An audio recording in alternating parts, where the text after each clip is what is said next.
समष्टि या व्यष्टि के हिसाब से अलग अलग भी हो सकते हैं। एक ही व्यक्ति 2 गुरु का काम करते, एक ही व्यक्ति 3 का काम करते, 4 का काम करते, या अलग अलग भी हो सकते हैं।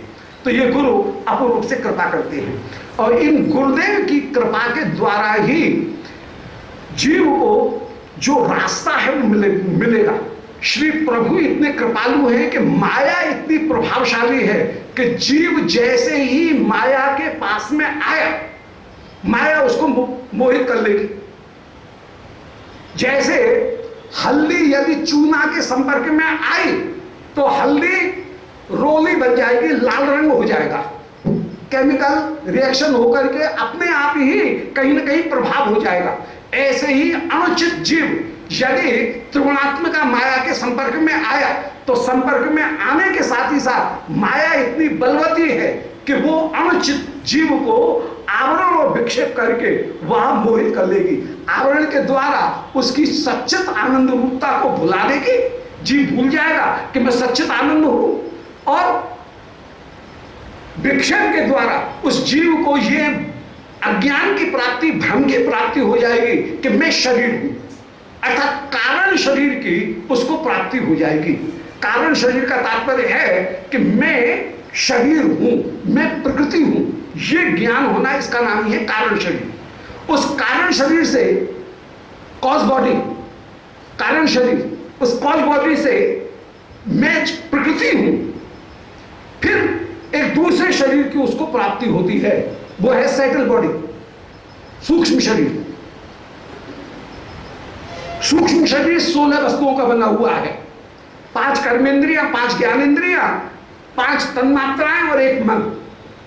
ये 16 वस्तुओं का बना हुआ सूक्ष्म शरीर है। जो सूक्ष्म शरीर कभी एक शरीर को पकड़ता है, कभी दूसरे शरीर को, एक शरीर को छोड़कर के दूसरे शरीर में प्रवेश करता है, और इन सूक्ष्म शरीर के कारण ही, मन के कारण ही जीव को अनेक योनियों की प्राप्ति होती है।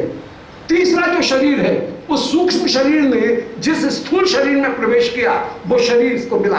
हाथी, घोड़ा, मनुष्य, स्त्री, पुरुष, जो भी शरीर है वो शरीर इस जीव को मिला। तो ये तीनों प्रकार के जो शरीर हैं, वो तीनों प्रकार के शरीर उस जीव को प्राप्त होते हैं। अब इनमें कारण शरीर जब तक नहीं हटेगा तब तक मोक्ष की प्राप्ति नहीं होगी। हाथी मरा तो घोड़ा पैदा हो गया, बात तो वही की वही हुई। एक शरीर मरा, दूसरा शरीर पैदा हो गया, तो स्थूल शरीर मरने पर दूसरा स्थूल शरीर मिल गया। सूक्ष्म शरीर कभी मरेगा नहीं, सूक्ष्म शरीर कहीं ना कहीं बना रहेगा, प्रलय काल में भी बना रहेगा। मोक्ष की प्राप्ति प्रलय होने पर भी नहीं हुई, क्योंकि मन एक शरीर से हटकर के दूसरे शरीर में प्रवेश कर जाएगा, सूक्ष्म शरीर एक शरीर से हटकर के दूसरे शरीर में प्रवेश कर जाएगा।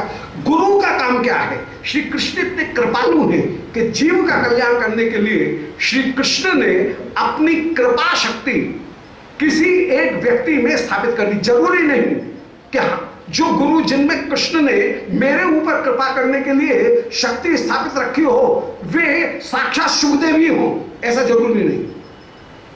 तो हर एक को सुखदेव नहीं मिलेंगे जीवन में, हर एक को संकालिक नहीं मिल सकते, हर एक को जड़ भरत नहीं मिल सकते। जिनको मिले उनको मिले। हमको तो इसी संसार में जैसे रहना है, परंतु श्री कृष्ण इतने कृपालु हैं कि मेरा कल्याण करने के लिए उन्होंने मेरे गुरु में मेरा कल्याण करने के लिए अपनी शक्ति स्थापित की, और मेरे लिए मेरे गुरु साक्षात कृष्ण है, क्योंकि उन्होंने मेरे ऊपर कृपा करने के लिए मेरे ऊपर शक्ति रखी। इसलिए मेरा ये अधिकार नहीं कि मैं अपने गुरु की परीक्षा करूं या उनकी कहीं उनको नापने तोलने का काम करूं। ठीक है, पहले जानने के लिए थोड़ा बहुत कहीं परिचय प्राप्त करने के लिए उनकी महिमा को जान लिया, परंतु जिस समय मैं उनकी शरणागत हो गया, या ठाकुर का विधान था, ठाकुर ने मेरे ऊपर कृपा करना चाहा और मुझे मेरे गुरु को प्राप्त करा दिया, तब मेरा भूल करके ये अपराध नहीं करना चाहिए मुझे कि मैं अपने गुरु की कहीं परीक्षा करने लग जाऊं और उनके गुण दोषों को देखने लग जाऊं। मुझे अपने गुरु को साक्षात प्रभु ही समझना चाहिए और उन प्रभु को समझ करके उनकी समाराधना करनी चाहिए। तो कल का श्री गुरु पूर्णिमा का जो दिन गुरुपुर महिमा में तो कितना भी गायन करते जाओ, कोई केवल एक संकेत मात्र किया।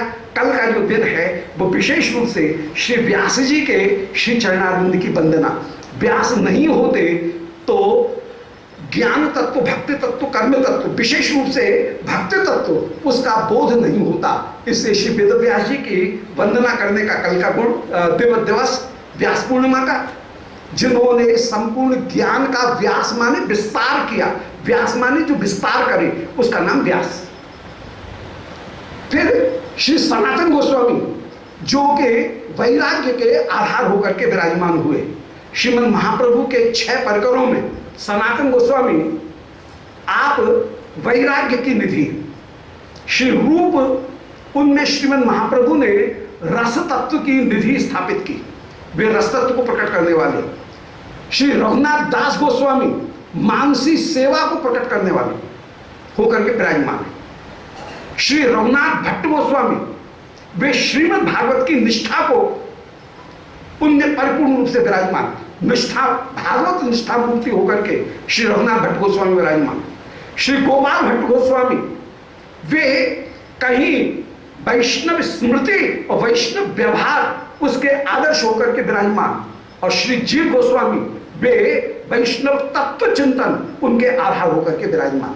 यो तो सब गुण सम्य विद्यमान, परंतु सनातन गोस्वामी जी में वैराग्य, रूप गोस्वामी जी में रस, रघुनाथ दास गोस्वामी जी में मानसी सेवा राग, श्री रघुनाथ भट्ट गोस्वामी में श्रीमद् भागवत निष्ठा, श्री गोपाल भट्ट गोस्वामी में वैष्णव स्मृति और वैष्णव सदाचार, तथा श्री जीव गोस्वामी जी में तत्व चिंतन, ये 6 विशेष रूप से स्थापित हुए।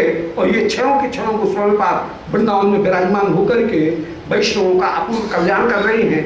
इनमें श्री सनातन गोस्वामी तो इतने महान कि सनातन गोस्वामी जी की वंदना में श्री महाप्रभु कभी श्री जगदानंद जी उनको भी डांट दें, काल के बटुआ जगदा कह करके उनको भी संकुचित कर दे।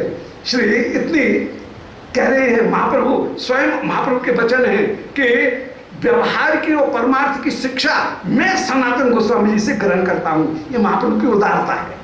तो उन इससे बढ़कर के श्री सनातन गोस्वामी जी की महिमा का कोई दूसरा प्रमाण नहीं हो सकता है कि महाप्रभु भी सनातन गोस्वामी जी को इतना आदर देते हुए विराजमान। उन सनातन गोस्वामी जी के श्री चरणारविंद में कौन बंधन नहीं करेगा। वेद व्यास जी के बिना संपूर्ण भारतीय दर्शन वही तुच्छ हो जाता, उसका कहीं विस्तार ही नहीं होता। और श्री गुरुदेव नहीं आते तो इस शास्त्र के जंगल में हमको फूल चुन करके कौन देता। जंगल में तो सब चीज है, पर कोई जंगल से कहां तक प्राप्त करेगा, हैरान हो जाएगा जंगल में। और एक फूल को ढूंढने में ही परेशान हो जाएगा। परंतु श्री गुरुदेव वो हैं जो जंगल से चुन करके हमारे लायक जो वस्तु है उस औषधि को कृपा करके हमको प्रदान कर देते हैं। उन गुरुदेव के श्री चरणारविंद में कोटि कोटि वंदन। जय जय श्री राम। बोलो वृंदावन बिहारी लाल की श्रीमद जय जय राधा रमण हरि गोविंद जय जय। बोलो वृंदावन बिहारी लाल की जय। श्री राधा गिरधारी देवजू की जय। श्री व्यास जी महाराज की जय। श्री सनातन गोस्वामी पाद की जय। श्रीमद् गुरुदेव प्रभु की भगवान की जय। जय जय श्री राधे श्याम। ओम नमो भगवते पुराण पुरुषोत्तमाय। ओम जयति पराशर समूह सत्यवती हृदय नंदनो व्यासो यस्यास्य कमलगल्तम वाग्मय ममृतम जगत पेवती विश्वसर्ग विसर्गादि नवलक्षण लक्षतम श्रीकृष्णाक्षम परम धाम जगद्धाम नमामि तत्। हृदयस्य प्रेरणया प्रवर्तितो हम बराक रूपोपि तस्य हरेः पदकमलं वंदे श्री चैतन्य देवस्य। वंदे हम श्री गुरु श्रीयुत्पदकमलं श्री गुरुं वैष्णवांश्च श्री रूपं साग्रजातं सहगण रघुनाथान्वितं तं सजीवं साद्वैतं सावधूतं परिजन सहितं श्री कृष्ण चैतन्य देवं श्री राधा कृष्ण पादान सहगण ललता श्री विशाखान्वितांश्च आजान लंबित भुजौ कनकावदातौ संकीर्तनैक पितरौ कमलायताक्षौ विश्वंभरौ द्विजवरौ युगधर्म पालौ वंदे जगत प्रियकरौ करुणावतारौ यस्य प्रसादात् भगवत् प्रसादः यस्या प्रसादान्न गति कुतोपि ध्यायन् स्मरन् तस्य अशस्ति संध्यं वंदे गुरुः श्री चरणारविंदम। हे श्री सनातन प्रभो करुणाम्बुराशे हे रूप दुर्गत जनैक दयावलोको हे भट्टयुग्म सुमते रघुनाथ दासो श्री जीव में कुरुत मंद मते दयांद्रा तुलसी काननम यत्र यत्र पद्म बनानि च पुराण पठनम यत्र तत्र सन्निहितो हरि। बोलो श्री वृंदावन बिहारी लाल की जय। श्री राधा प्राण बंधो चरण कमलयोर केश शेषाद्यगम्या या साध्या प्रेम सेवा व्रज चरित परई गाढ़ लौल्यैक लभ्या सास्यात् प्राप्ता ययां तां प्रथयतु मधुना मानसी मस्य सेवां भाव्यां रागाध्वपान्थै व्रजमन चलितं नैतिकं तस्य नौमि। श्री राधा श्याम सुंदर देव की नैतिकी लीला के अंतर्गत अष्टकालीन लीला मानसी सेवा भावना, उसके अंतर्गत प्रातःकालीन याम की लीला में पूर्व प्रसंग में श्री किशोरी जी जिस प्रकार श्री नंद भवन में पधारी उस रूप माधुरी का वर्णन कराए। जबरदस्त काम, कहाँ पे घूंघट नीचा होगा, कहाँ घूंघट ऊंचा किया जाएगा, कहाँ पे दृष्टि नीची होगी, कहाँ पर सैनों से सेना बैनी होगी, कहाँ नेत्रों से बात की जाएगी, वो सारी रूप माधुरी उनको श्री लाल जी जहाँ दर्शन कर रहे हैं। और श्री प्रिया श्री रसोई में पधार करके जैसे सेवा करती हुई विराजमान, रसोई करती हुई विराजमान है, मधुर स्वर में गायन कर रही हैं और कभी छोंक लगा रही हैं, कभी उलट रही हैं, कभी चूल्हे में झुक करके आंच देख रही हैं, कभी आंच को ऊंचा कभी मंदा करती हुई विराजमान। और उस समय वे चंचल शिरोमणि अपने भवन के जो गवाक्ष खुलता है रसोई की तरफ, उस रसोई में नैन लगा करके श्री किशोरी जी की रूप माधुरी का वे चंचल शिरोमणि दर्शन कर रहे हैं, रसिक शिरोमणि। अपूर्व से शिवप्रिया की रूप माधुरी, और शिवप्रिया अपने मधुर रूप में गायन करती हुई विराजमान है, कोई भार नहीं है, अपूर्व आनंद विराजमान है। और जितने भी कार्य हैं वे अभ्यास के कारण अपने आप अभ्यास रूपी सखी पाक का जितना भी कार्य है उसको संपादित करती हुई विराजमान हो रही है।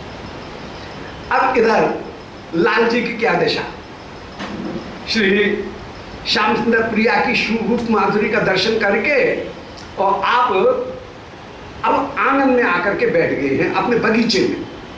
उधर तो रसोई हो रही है और इधर रसोई जब पूरी होने पे आ गई तो श्री प्रिया विश्राम करने के लिए पधारेंगी अपने महल में, और श्री श्याम सुंदर उस समय बगीचे में आकर के बैठ गए हैं। और बगीचे में आकर के आप किसी शुक शावक को, शुक के बच्चे को, छोटे तोते को अपने हाथ में लेकर के और उसको पढ़ा रहे हैं। कोई श्लोक पढ़ा रहे हैं कि धाराधर बपुर नारायणोस्मान सब प्रसीदतु। एक पंक्ति याद करा रहे हैं कि धाराधर बपुः नारायणो स्मान सब प्रसीदतु। अब वो तोता जो है वो जब श्याम सुंदर पढ़ा रहे हैं और वो पढ़ने में जैसे याद नहीं कर रहा है, तो श्री श्याम सुंदर पदच्छेद करके टुकड़े करके पढ़ा रहे हैं। बोले धारा धारा धारा धारा धारा धारा धारा, अब धारा धारा करते करते राधा राधा हो गया। जब धारा धारा करके पढ़ा रहे हैं, याद कराने के लिए रटवा रहे हैं, तो ये एक स्वभाव है कि धारा धारा बोला जाएगा तो धारा राधा हो जाएगा। जब धारा धारा की रट लगेगी तो वो राधा राधा राधा राधा हो जाएगा। और राधा राधा सुनकर के श्री श्याम सुंदर को अपूर्व आनंद की प्राप्ति हो रही है। तोते को सुना रहे हैं, सिखा रहे हैं, आप क्या भले विश्वनाथ चक्रवर्ती जी वास्तव में रसिक चक्रवर्ती हैं। तो श्री श्याम सुंदर तोते को शिक्षा देते हुए कह रहे हैं कि अरे शुक, तुम याद करो, इस स्तुति को याद करो कि धाराधर बपु, धारा माने मेघ की वर्षा की धारा, उसको धारण करने वाला। धाराधर कौन है? बोले मेघ। धाराधर माने धारा को धारण करने वाला, अर्थात मेघ, और उस मेघ के समान जिनकी अंग कांति है। धाराधर बपु माने मेघ शरीर की जिनकी अंग कांति, वे नारायणोस्मान प्रसीदतु, श्री नारायण हमारे ऊपर कृपा करें। ये आप तोते को ये श्लोक याद करवा रहे हैं। अब तोता जब याद नहीं कर रहा है, वो तोता तो है विचक्षण, कोई तोता कोई मामूली थोड़ी है, वो विदग्ध विचक्षण ये तोता है और उनको शिक्षा दे रहे हैं। ये तोता तो ऐसे हैं जो कि श्रुतधर हैं, सुनने मात्र से ही एक बार में सुन करके पूरा याद हो जाए इनको, परंतु फिर भी वो तोता लीला करने के लिए जैसे गड़बड़ करता है, जब उस पूरी पंक्ति को धारण नहीं कर पाता है तो श्री श्याम सुंदर तोड़ करके बोलते हैं, बोले धारा धारा धारा, याद कर। वो तोता बोल रहा है धारा धारा धारा धारा धारा धारा, राधा राधा हो रहा है, धारा को राधा हो रहा है, और उसको सुन करके श्री श्याम सुंदर अत्यंत आनंदित हो रहे हैं। तो धाराधर बपु मेघ के समान जिनकी अंग कांति है, ऐसे नारायण ओस्मान प्रसीदतु, श्री नारायण हमारे ऊपर कृपा करें। इत्येव अध्यापयत किंचित, ऐसा आपने उस तोते को कुछ पढ़ाया। सन्नव्यम शुक सावर सारकम, ये कोई नया तोता है। श्याम सुंदर के वो शुक विचक्षण जो तोता है, उनकी अपेक्षा कोई नया तोता है, ये नया तोता है। शुक विचक्षण होते हुए तो तुरंत याद कर लेते हैं, परंतु ये कोई नया तोता है। नव्यम शुक, शुक शावक है, शावक में छोटा बच्चा है। तत्रापि धारा धारेति धार्यन न पठन मुह, जब धारा धारा धारा धारा धारा धारा, तो धारा की जगह राधा हो जाता है। तो तत्रापि धारा धारेति पाठ धारेन, धारा धारा करके जब वो रट लगा रहा है, उस समय उसको पढ़ते समय लालन दाडिनी बीजान, राधा इस शब्द को ध्वनि को सुनकर के श्री श्याम सुंदर अत्यंत अत्यंत आनंदित हो जाते हैं। और लालन उस शुभ शावक को अत्यंत अत्यंत लाल करते हुए, लालन उसका लालन पालन करते हुए, दालमी बीजान आशयन, आप मधुमंगल को भेज करके और कहते हैं जा भीतर से जल्दी से अनार लेकर के आ। मधुमंगल चल भीतर से, कभी तो वहीं अनार के जो वृक्ष लग रहे हैं उनमें से अनार तोड़ करके उनको छील करके उनके दाने निकाल करके श्याम सुंदर को दे, और श्री श्याम सुंदर अपनी हथेली में रख करके उस शुक को उस समय खिला रहे हैं। क्या बात, उस शुक के भाग्य। श्री श्याम सुंदर अपने हाथ में हथेली में दालमी बीजान, अनार के जो बीज हैं उनको रख करके आशयन अंतरांतरा, बीच बीच में तोते को याद भी दिलाते, याद भी कराते जा रहे हैं, रटवाते भी जा रहे हैं। धाराधर ऐसा करके धारा धारा धारा धारा ऐसा कह करके रटवाते भी जा रहे हैं, और बीच बीच में तोते को कुछ खिलाते भी जा रहे हैं। अंतरांतरा बीच बीच में खिला रहे हैं। तो लालिन दाड़मी बीजान आशयन अंतरांतरा, अनार के दाने देते हुए बीच बीच में और उसको धारा धारा यह धार्यन नपठम मुहु, पुनः पुनः इस श्लोक को याद करा रहे।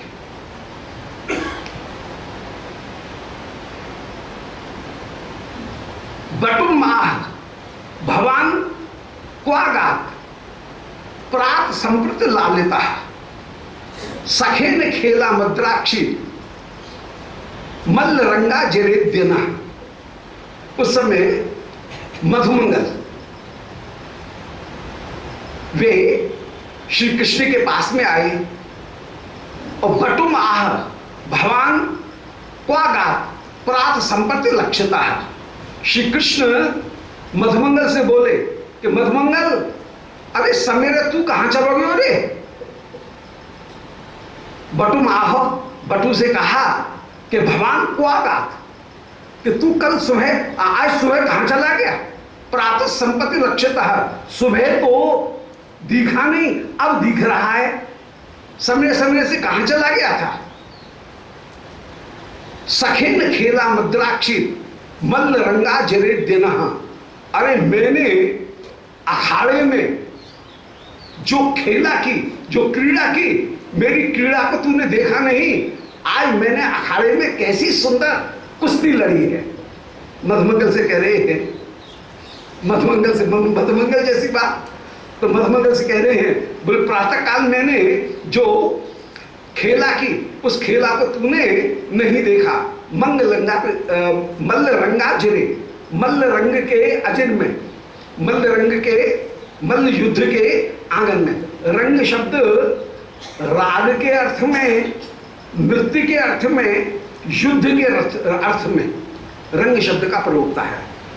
रंगो रागे रणे, तो मल्ल शब्द जो है, रंग शब्द जो है वो राग के अर्थ में, मन रंग के अर्थ में होता है, रण के अर्थ में होता है, गाने, गान के अर्थ में होता है।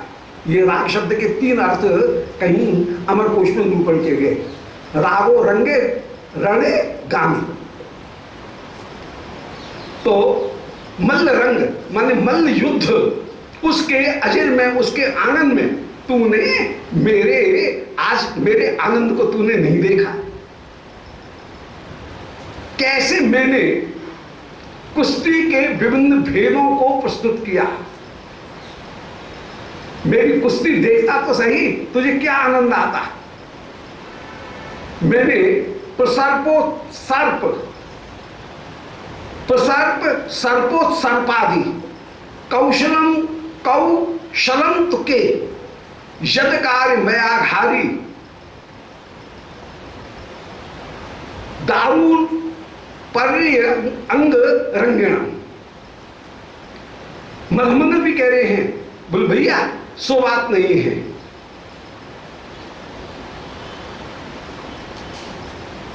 मधुमंगल कह रहे हैं भैया नहीं, ये मधुमंगल के वचन हैं श्याम सुंदर से। श्री श्याम सुंदर ने मधुमंगल श्याम सुंदर से कह रहे, बोले भैया ये तू का या तोता है खवावी में लग रहे हो। मैंने सब सुबह जो अपूर्व कुश्ती लड़ी वो कुश्ती तूने नहीं देखी और तू तो यहां पर लगा हुआ है। मैंने जो कुश्ती लड़ी उस कुश्ती को तूने नहीं देखा। अब मेरी कुश्ती कैसी? बोले भैया प्रसर्प उत्सर्प सर्पादि, कभी उछल करके, कभी पास में जाकर के, कभी दूर हट करके। कुश्ती के जितने भी भेद हैं, एक दस्ती, दो दस्ती, रूम दस्ती, उठ के, बैठ के, घूम करके, लपक करके, छूट करके, छुड़ा करके, आगे बढ़ करके, पीछे हट करके, गिर करके, गिरा करके, झुक करके, झुका करके, उछल करके, उछाल करके, बैठ करके, सिमट करके, सिमटा करके, कुश्ती के जितने भी भेद हैं उनको मैं करते हुए जैसे रहा वो तूने देखा नहीं है। मेरे खेल मधुमंगल अपनी बड़ाई अपने मुख से कर रहे हैं, ये मधुमंगल की लीला है। मधुमंगल कह रहे हैं कि प्रसर्प उत्सर्प, पहले पास में जाना, फिर सर्प माने निकट में आना, फिर उत्सर्प माने दूर सरक जाना। ये कुश्ती के जितने भी भेद हैं सारे दांव पेच लगाते हुए मैंने कौशलम, जो कौशल दिखाया, कौशलम तो के, कौ माने पृथ्वी, पृथ्वी पर के शलंती, ऐसे दाव को कौन लगा सकता है। यमक अलंकार का प्रयोग कि कौशलम कौशलंतु के, तू ये बता कि कौ माने पृथ्वी के ऊपर, कु शब्द जो है वो पृथ्वी वाचक है, कु का अर्थ होता है पृथ्वी, तो उसका सप्तमी का रूप बना कौ माने पृथ्वी पर, शलंत के, कौन मेरे उस कार्य को कोई दूसरा पृथ्वी पर कौन जान सकता है जैसे दाव में जानता हूं। तो प्रसर्प, उत्सर्प, सर्प, ये जितने भी कौशल हैं, प्रसर्प, सर्पोत्सर्प आदि, इन सारे कौशलों को कौ शलंतु के कौ शलंतु के माने कौन, कौ माने पृथ्वी पर, इनको शलंतु माने जानता है। मैंने जो विभिन्न दाव लगाए, एक दस्ती दो दस्ती प्रवृत्ति, कभी एक हाथ से पकड़ना, कभी दो दस्ती दोनों हाथ से पकड़ना, कभी रूम दस्ती घूम करके पकड़ना, वो जो जितने भी दाव हैं उनको कौन जाने, ये दावों के नाम हैं, एक दस्ती दो दस्ती रूम दस्ती, ये दावों के जो नाम हैं, इन नामों को मेरे बराबर और कौन जान सकता है। यदकार मैं अघारी, हे अघारी, हे अघासुर को मारने वाले, मैंने जो जो भी दाव लगाए, कन्हैया तू तो वंचित रह गया, तू जाने कहाँ रहा, तू तो तोता को पढ़ा रहे हो, मेरे खेल को देखता तो आनंद आता। तो यदकार मैं अघारी, अरे अघारी, जो मैंने आज सुबह आनंद किया है वो अपूर्व होकर के विराजमान है। वो दार पर्यंग रंगिणम, वो अपूर्व अपूर्व होकर के विराजमान। अब दारू पर्यंग रंगणम, दारू पर्यंग रंगणम का दारू पर्यंग का तात्पर्य है कि बड़ा भारी जो मुदगर, दारू माने लकड़ी का बना हुआ, दारू परी माने मुदगर जो है, उस मुदगर को घुमाने की जो विधि है, उस विधि को मेरी देखता, मैंने मुदगर कैसा सुंदर घुमाया था। अखाड़े में मैंने दारू पर्यंग, दारू माने मुदगर, उसको पर्यंग जो अपने शरीर के चारों ओर घुमाने की जो लीला है, उसको जैसे कि उसको भैया तू क्या जाने, आज तो तू तो वंचित रह गया, मेरे उस खेल का तू दर्शन नहीं कर सका। दारू पर्यंगे रिंगणम, मैंने दारू परी माने उस मुदगर को, परी अंग रिंगणम, उसको चारों ओर जो घुमाया वो अद्भुत होकर के विराजमान था, मेरा वो घुमाना। तो प्रसर्प उत्सर्प सर्प आदि कौशलम, मेरे एक दस्ती दो दस्ती रूम दस्ती, पास में आना, दूर हटना, छिटकना, उछलना, ये जितने भी कुश्ती के भेद, उनके कौशल को कौन जाने। यदकार मैं अघारी, अरे अघासुर को मारने वाले, मैंने अखाड़े में जैसे मुदगर घुमाया, उस मुदगर को देखने की मेरी कला से तू वंचित रह गया, आज तूने मेरी उस कला को नहीं देखा। ऐसे मधुमंगल अपनी बड़ाई अपने मुख से कर रहे हैं। ये मधुमंगल के द्वारा अपनी बड़ाई करना, अपनी बड़ाई थोड़ी की जाती है, खुद थोड़ी की जाती है, परंतु मधुमंगल ये यहाँ बाल लीला में, सक्ष लीला में मधुमंगल अपनी बड़ाई, अपनी डींग अपने मुख से हाँक रहे। विचित्र व्यायाम वैदग्ध्यम, अरे भैया देख वहां पर मैंने कैसे मलखंभ किए, कैसे विचित्र प्रकार के व्यायाम, माने कहीं दंड पेलना, कहीं जो बैठक लगाना, कभी खंभ जो है उनके ऊपर चढ़ना, मल्ल खंभ के ऊपर चढ़ना, कभी मुदगर घुमाना, ये जितने भी, कभी जोर करना, कभी कोई सखा को ठाड़े करके उसके हाथ से धक्का देते हुए सखा के ऊपर जोर करते हुए विराजमान हो रहे हैं। एक सखा बैठ रहा है और उसके ऊपर दूसरा मालिश करते हुए विराजमान है। मालिश करने वाले की कसरत हो रही है और जो बैठा हुआ है उसकी भी कसरत हो रही है। तो मैंने जो विचित्र चित्र व्यायाम वैदग्ध्यम, चित्र व्यायाम की जितनी भी विदग्धता है, उस विदग्धता को मैंने किया।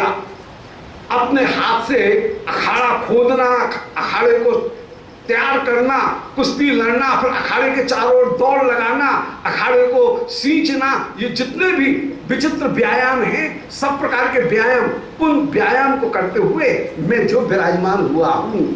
मित्र वृंदाभिनंदितम, भैया तू रहेगा, तू देख तो सही मैंने कैसे कैसे वास्तव में जैसे अपूर्व धुर्रे उड़ाए दिए, ऐसे ये कहते हुए विराजमान है कि भैया मैंने तो धुर्रे उड़ा दिए। सारे सखा मित्र वृंदाभिनंदितम, सारे मित्रवृंद मेरी प्रशंसा करते हुए विराजमान हुए हैं, मेरी जैसी प्रशंसा कर रहे हैं। तेन प्रत्येक माते ने एक नाच विराजनी, तेन प्रत्येक माते ने, मित्रवृंद के साथ में इतने